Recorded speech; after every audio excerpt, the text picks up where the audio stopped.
Bonjour, nous sommes l'équipe de l'ENAP et nous allons vous présenter notre réflexion sur le système d'approvisionnement fédéral, plus particulièrement les mesures nécessaires que doit prendre le gouvernement fédéral afin de redonner une confiance au système de gestion et de contrôle de l'achat public fédéral. Déterminer où se situent les défaillances et mettre de l'ordre dans tout ça, telles sont les instructions du Premier ministre lors de la dernière réunion des membres de son cabinet privé en décembre dernier.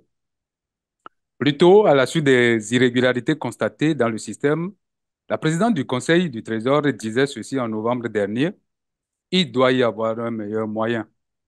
La question est de savoir comment trouver le meilleur moyen et qui doit trouver le meilleur moyen. Que doit-on faire de l'existant en attendant de trouver le meilleur moyen? Ce sont des questions auxquelles nous donnons des réponses dans notre réflexion. Next slide, please. Selon la Banque mondiale, les marchés publics représentent un cinquième du PIB mondial. Au Canada, ils représentent le quart du produit intérieur brut. Alors que les exigences en matière d'optimisation des ressources budgétaires et de la fourniture des services de qualité aux Canadiens et Canadiennes deviennent de plus en plus croissantes, il est surprenant de constater qu'il y a encore des cas de gaspillage, de mauvaise gestion des fonds publics, tels que les versements des prestations. Des derniers événements sur les projets Phoenix, Arrive Khan et le programme de modernisation.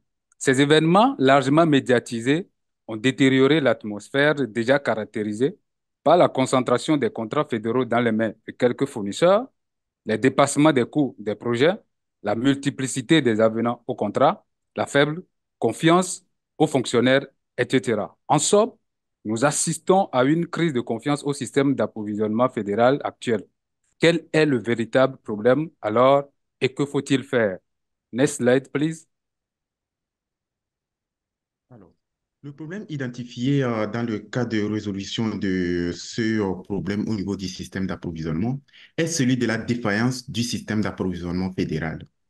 Ce problème, analysé avec les outils SWOT et PASTEL, permet d'avoir une vue d'ensemble sur l'environnement interne et externe du système d'approvisionnement en mettant en avant les forces, les faiblesses, les opportunités et les menaces. L'analyse révèle que les éléments du pastel se situent principalement dans les faiblesses et les menaces, soulignant l'ampleur du problème du système d'approvisionnement fédéral. Au niveau technologique, par exemple, les retards technologiques constituent une faiblesse considérable pour le système d'approvisionnement fédéral. On note aussi des faiblesses telles que la culture organisationnelle, marquée par le manque de formation, le non-respect des règles d'éthique, le non-respect des procédures et des processus, l'absence de leadership et de communication efficace. À l'ensemble de ces faiblesses s'ajoute l'insuffisance du suivi et du contrôle, le manque d'équité dans l'attribution des marchés et une mauvaise planification des approvisionnements. Quant aux menaces, les éléments du pastel tels que le politique, économique et social se recentrent au niveau des pressions politiques qui peut être d'ailleurs lié aux pressions des autres groupes d'opposition, les restrictions budgétaires, ainsi que les pressions médiatiques et des attentes du public envers la résolution de ce problème. L'analyse de cet outil SWOT a permis aussi d'identifier quelques forces et opportunités qui se résument notamment à la volonté du changement et de réforme du système d'approvisionnement fédéral, indiquant un espoir attendu pour la résolution de ce problème.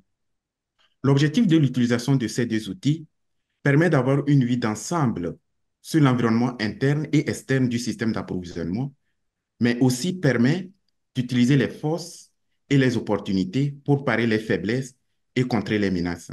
C'est donc dans ce contexte que nous agirons pour la résolution de ce problème. Next slide, s'il vous plaît. Pour les solutions, nous en avons deux. La première, c'est de réaliser un audit de performance du système d'approvisionnement. L'objectif, c'est de connaître et comprendre la nature des problèmes de gestion interne liés au système d'approvisionnement. Elle sera exécutée par les autorités contractantes et les hauts fonctionnaires. En ce qui concerne les avantages de la première solution, on peut citer l'évaluation indépendante, objective, systématique du système d'approvisionnement fédéral, une prise en compte des politiques administratives publiques en vigueur et des pratiques exemplaires, une mesure de l'efficience et du système d'approvisionnement fédéral, et enfin, une considération de tous les aspects du système d'approvisionnement. Par contre, on note un délai assez long et l'envoi de messages de répression. Next slide, please. Alors, qui se chargera de l'audit de performance? L'option première, c'est le recrutement d'un cabinet d'audit externe. En ce qui concerne les avantages de ce recrutement, on peut avoir une sélection d'un cabinet de renommée internationale et expertise. Aussi, un cadrage et une orientation directe du Conseil du Trésor et enfin, un délai court pour le dépôt du rapport. Par contre, on risquerait de recevoir une interpellation du Premier ministre sur un recours excessif sur les consultants externes. Aussi, l'auditeur pourrait prendre connaissance du domaine sensible du gouvernement. Et enfin, on note un coût lié élevé à ce recrutement d'un cabinet d'audit externe. Next slide, please.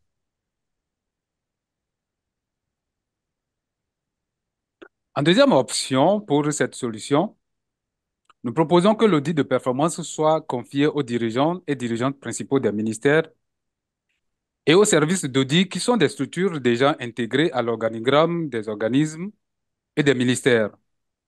Les avantages de cette proposition, c'est déjà que l'audit de performance fait partie de leur attribution et de leur rôle régalien.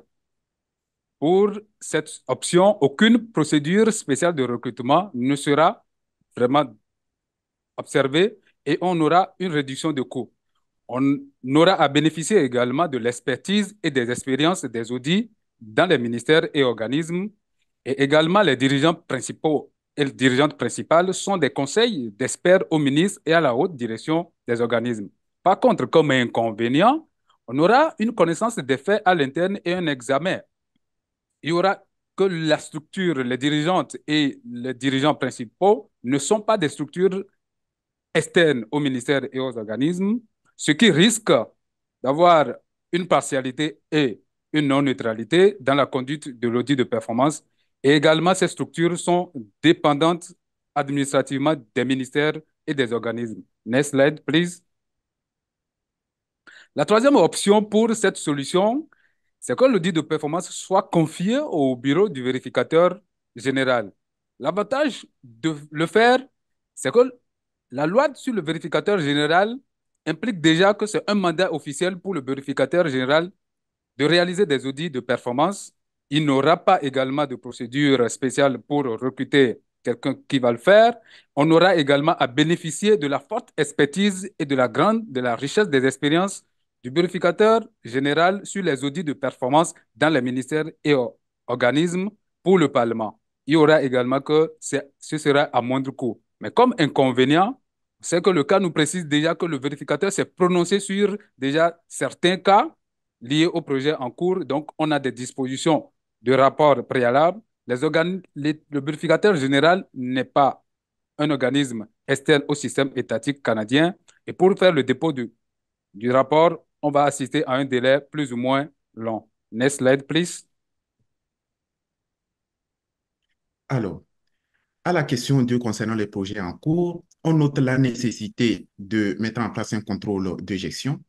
L'objectif de ce contrôle de gestion est de vérifier la conformité des opérations liées au projet en cours. Comme avantage noté dans la mise en place de ce contrôle de gestion, on note par exemple le contrôle des processus lors de la mise en place des projets, le contrôle de ces projets avant d'ailleurs la mise en place, pendant la mise en place et après la mise en place dans le cas des contrôles a priori, les contrôles pendant et des contrôles a posteriori. D'autres avantages liés donc à la mise en place de ce contrôle d'éjection est la possibilité d'ajuster les coûts, les écarts de coûts avant la mise en place ou d'ailleurs pendant la mise en place, ce qui nous permettra donc de résoudre les problèmes liés au dépassement de coûts ou à la mauvaise planification. On relève cependant quelques inconvénients liés à la mise en place de ce contrôle d'éjection qui pourrait être attribué à une couche de bureaucratie qui pourra s'ajouter et qui conduira donc à une lourdeur administrative et une forte centralisation des opérations. Next slide, s'il vous plaît. Les options qui découlent donc de cette solution sont dans un premier temps la création d'une agence d'approvisionnement Canada. Cette agence aura donc pour objectif de centraliser donc toutes les responsabilités liées à l'approvisionnement fédéral en son sein. Donc, cette agence aura aussi pour avantage de mettre en avant un bon respect des règles d'éthique, des règles liées à l'équité et puis tous les principes fondamentaux qui gouvernent la passation des marchés. Comme avantage aussi lié à la mise en place de cette agence, on note une certaine centralisation de tous les approvisionnements qui pourront être au niveau de cette agence. Cependant, on note des inconvénients qui pourront être liés à la mise en place de cette agence, qui seront donc un manque de flexibilité lié à certains projets ou un certain écart par rapport aux objectifs principaux. On note aussi la lenteur administrative, comme on l'a déjà rappelé au début. Et puis, on peut aussi noter comme inconvénient des coûts supplémentaires nécessaires à la mise en place de cette agence. Next slide, s'il vous plaît. L'option 2 sera la création d'une autorité de régulation et de contrôle des marchés publics à long terme. En ce qui concerne les avantages, on peut citer un contrôle systématique des dossiers de marché public. Également, un contrôle neutre et indépendant des marchés publics, mais également, en dernier lieu, ça permettrait d'accroître l'imputabilité des donneurs d'ordre.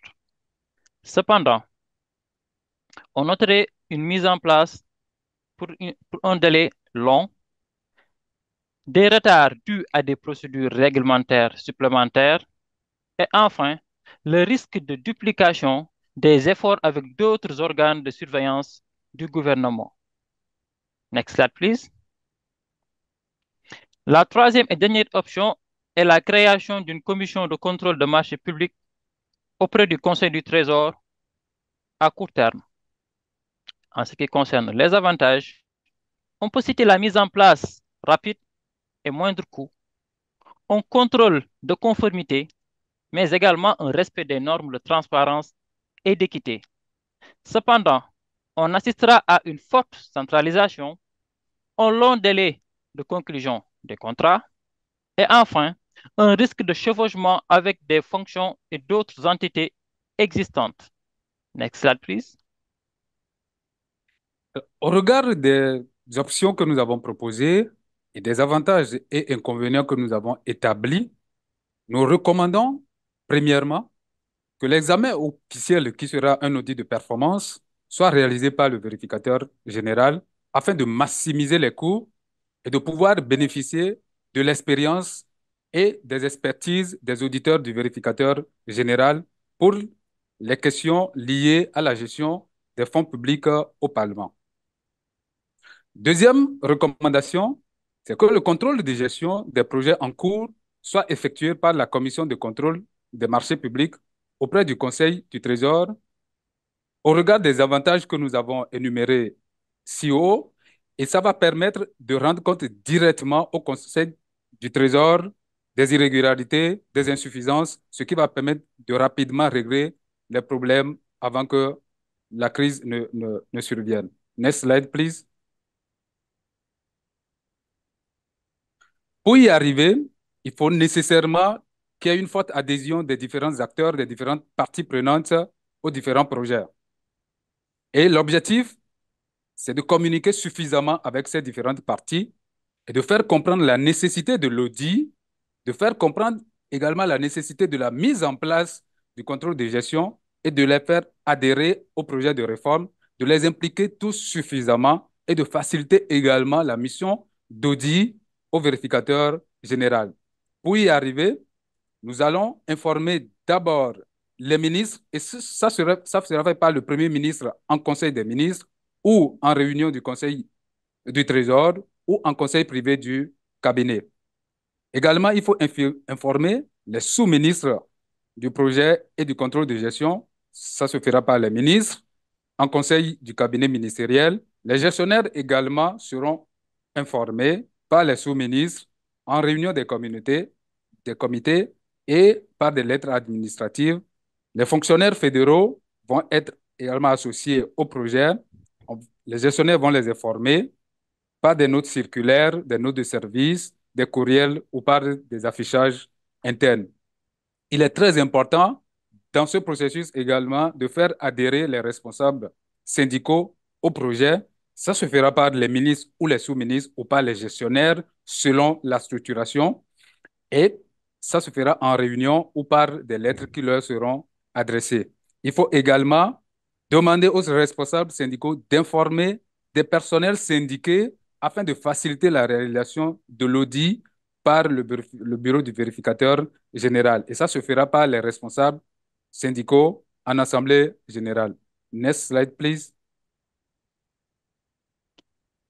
En termes d'échéance, la réalisation de l'audit de performance se fera sur une période de 11 mois avec 4 étapes. La planification de l'audit se fera entre le mois de février et le mois de mars. La communication avec les acteurs se fera entre le mois d'avril et le mois de mai. Le déroulement de l'audit se fera entre le mois de juin pour finir au mois de novembre. Et enfin, le dépôt et présentation du rapport se fera au mois de décembre. En ce qui concerne la mise en place du contrôle interne de gestion, elle se fera sur une période de 10 mois avec 4 étapes. La création de la commission de contrôle qui se fera au mois de mars. L'information avec des acteurs de la chaîne des projets sur la commission et son fonctionnement se fera entre le mois de mars et le mois d'avril. Le démarrage effectif des contrôles se fera entre le mois de mai et le mois de décembre. Et enfin, l'élaboration de la loi sur l'agence approvisionnement et sur l'autorité de régulation des marchés publics sera entre le mois d'avril et juillet. Next slide, please. Alors, quant au cadre financier pour la mise en place de ces deux recommandations, le budget a été calculé en fonction des sous-options de ce cadre financier. Au niveau donc de la mise en place de l'audit, le budget a été calculé en fonction de la rémunération des auditeurs fois le nombre d'auditeurs nécessaires pour la mise en place de cet audit. Et au niveau de la mise en place d'un contrôle d'éjection, le budget a été calculé en fonction du local qui accueillera donc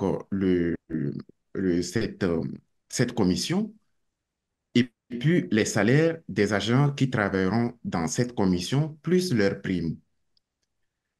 Quant au niveau du local, nous avons bien mis une valeur $0 parce que dans notre recommandation, nous recommandons que le patrimoine immobilier non exploité du gouvernement fédéral soit mis au profit de cette commission pour pouvoir accueillir les agents qui pourront mettre en œuvre leurs objectifs.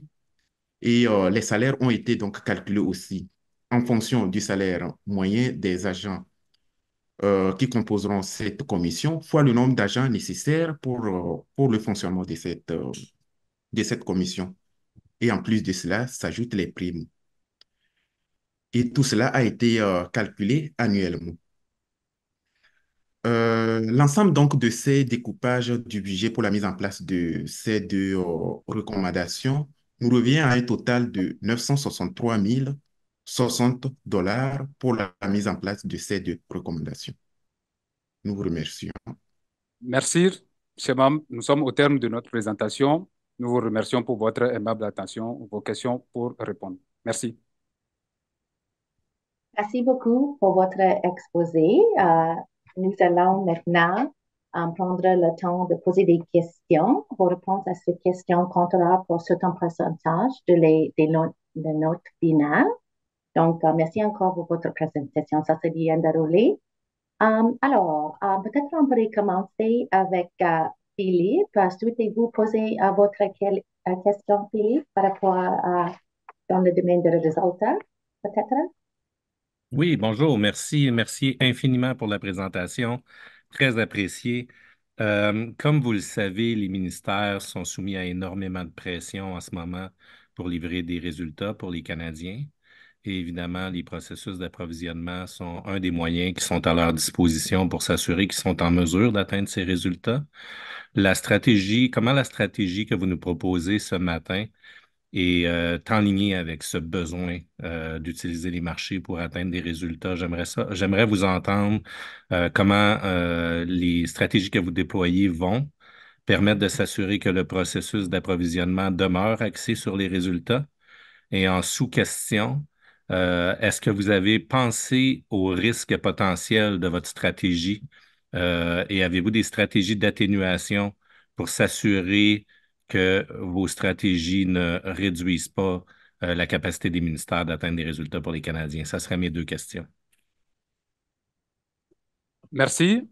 Pour répondre à cette question, je voulais dire nos propositions vont permettre à ce que, qui est d'abord un audit de performance. L'audit de performance va se baser sur trois critères, c'est-à-dire en termes d'efficience, d'efficacité et en termes d'économie. Donc, en termes d'efficacité, c'est d'abord les objectifs qui sont définis par les ministères et voir si ces objectifs sont atteints avec moins de coûts. Ça, c'est, on atteint déjà l'efficience. Et maintenant, est-ce que ça nous permet de faire d'économies sur les budgets pour les ministères? Et donc, en termes d'efficacité, les objectifs qui sont définis par les ministères, c'est d'abord satisfaire aux besoins des populations canadiennes en premier lieu. Et donc, notre objectif, c'est d'arriver à voir si déjà les projets d'achat public qui sont proposés par le gouvernement permettent d'atteindre ces objectifs, de pouvoir répondre aux besoins des populations. Et c'est l'audit de performance qui va nous permettre d'abord d'y arriver et de savoir qui n'a pas vraiment une conformité, une pertinence dans la définition déjà des objectifs principaux des achats publics que nous avons. Et pour ces achats publics, on peut en différencier plusieurs. Il y a les achats publics directs et les achats publics indirects qu'on pourrait avoir. Donc, c'est ça. Par rapport au risque en ce qui concerne la proposition que nous faisions, nous savons bien que les réformes sont très difficiles à mettre en œuvre dans nos contextes parce que les populations sont très exigeantes en faveur de la qualité des prestations et donc il y aura une certaine résistance externe et interne. Il faut d'abord arriver par notre plan de communication à convaincre déjà les acteurs au niveau interne pour pouvoir les faire adhérer au projet que nous proposions et maintenant communiquer à l'extérieur avec d'autres parties prenantes, à savoir les fournisseurs, d'autres au niveau national et international qui viennent apporter leur expertise, qui permettent à l'État d'acquérir des marchés. Il faut aussi communiquer avec eux, les faire adhérer au projet pour qu'ils puissent nous aider à atteindre les objectifs. Voilà la réponse que nous pouvons donner. Merci. Merci beaucoup. Merci, Connie. Philippe, avez-vous des questions de suivi et c'est tout pour l'instant? Non, c'est tout pour moi. Merci. OK, parfait. Alors, souhaitez-vous poser votre question à Patrick? Oui, absolument, Donna. Bonjour, messieurs. Merci beaucoup pour l'excellente présentation et pour le travail que vous avez mis sur ça. Euh, Mon intérêt ici est le rôle que joue l'industrie puis les vendeurs là, dans la situation actuelle. Euh, des défis qui se posent présentement dans les acquisitions. Puis, c'est intéressant, Komi, je crois que c'est toi qui as répondu à la dernière question de Philippe, puis tu as mentionné là, que vous alliez, à travers votre plan de communication, engager justement l'expertise de l'industrie. Donc, j'aimerais comprendre, dans votre plan d'audit, là, si vous pouvez parler un petit peu plus comment justement l'industrie va participer à cette revue, étant donné que, comme vous avez mentionné, il y a un rôle important. C'est quoi le rôle que vous les voyez, là, vous voyez qu'ils vont jouer pour supporter justement là, cette revue-là? Puis s'assurer que leur rôle va supporter d'obtenir des meilleurs résultats à travers les processus d'acquisition, comment on les engage à travers ça. Là. Edo? Je laisse Dia répondre à cette question. Oui, merci beaucoup. Pour répondre à cette question, est-ce que vous pouvez revenir au diapo 2, s'il vous plaît?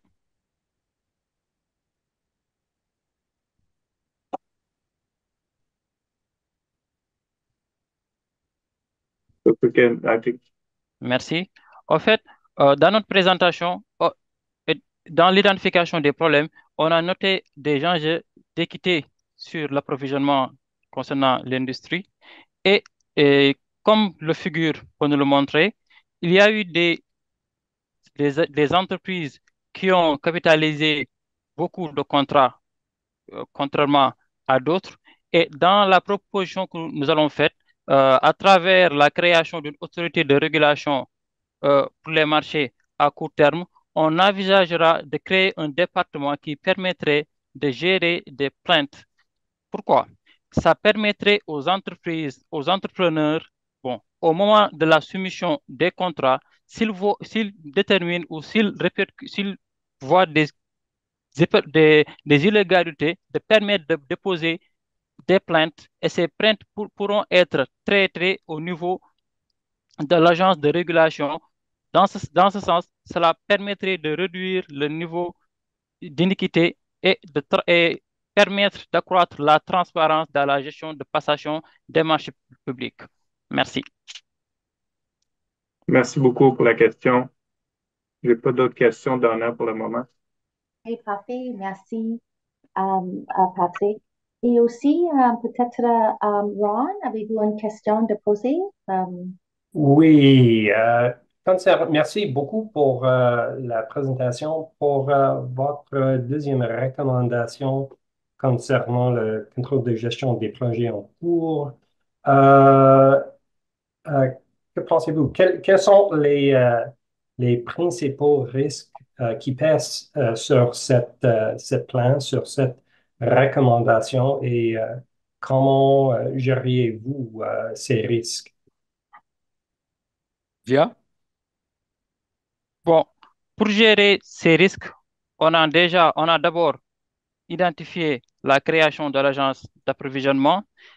L'agence d'approvisionnement permettra de centraliser toutes les demandes toutes les demandes en, en fournissement des biens et services et ça permettrait d'accroître une transparence dans la mesure où les organismes et ministères auront plus le souci de budget et aussi ça permettrait à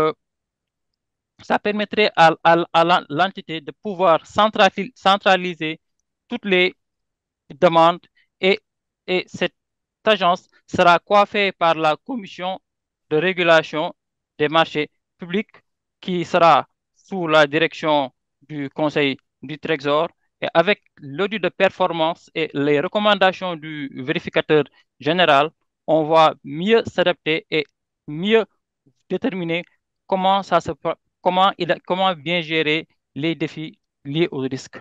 Merci. Merci. Et merci. Je ne sais pas s'il y a des temps qui restent, mais j'ai quelques questions pour vous. Première question, c'est par rapport à votre diapo, page 10. Vous avez mentionné un principe, un élément vraiment important, c'est juste dans la bas ici, accroître l'imputabilité des données d'ordre. Je me demande si vous pourrez juste expliquer davantage, étant donné que les accroître de l'imputabilité, c'est important, mais c'est comment on pourrait mettre en œuvre les structures pour qu'on puisse avoir une croissance des imputabilités. Donc, juste expliquer davantage, s'il vous plaît. Alors, pour cette question, l'accroissement de l'imputabilité des donneurs d'ordre, la création d'une autorité de régulation vient en réalité répondre à un problème, le problème de déficit de la régularité du contrôle dans le système d'approvisionnement. Et il y a des acteurs qui sont responsabilisés au sein du système et ces acteurs, à des moments donnés, quand le problème survient, on ne sait pas qui est vraiment responsable. Et l'accroissement de l'imputabilité, la création va permettre à ce que, au niveau du contrôle, de savoir qui n'a pas fait quoi et quand et à temps. Et donc, il faut que ces donneurs d'ordre qui sont dans la chaîne d'approvisionnement soient quand même arrivés à répondre de leurs responsabilités au moment où il y aura un problème, un déficit qui sera relevé au sein du système d'approvisionnement et devant le Parlement ou devant le gouvernement directement quand ils seront interpellés. Et donc, l'imputabilité sera directe. On ne cherchera plus à savoir qui n'a pas fait son travail ou pas. Voilà la réponse que je pourrais. OK, merci, Komi. D'autres questions si nous avons Non, je Oh, vous pas de temps, remercie il pour reste? OK, votre, OK, parfait. je vous remercie pour votre présentation, mais votre temps de parole est écoulé. Nous devons passer à la table ronde suivante.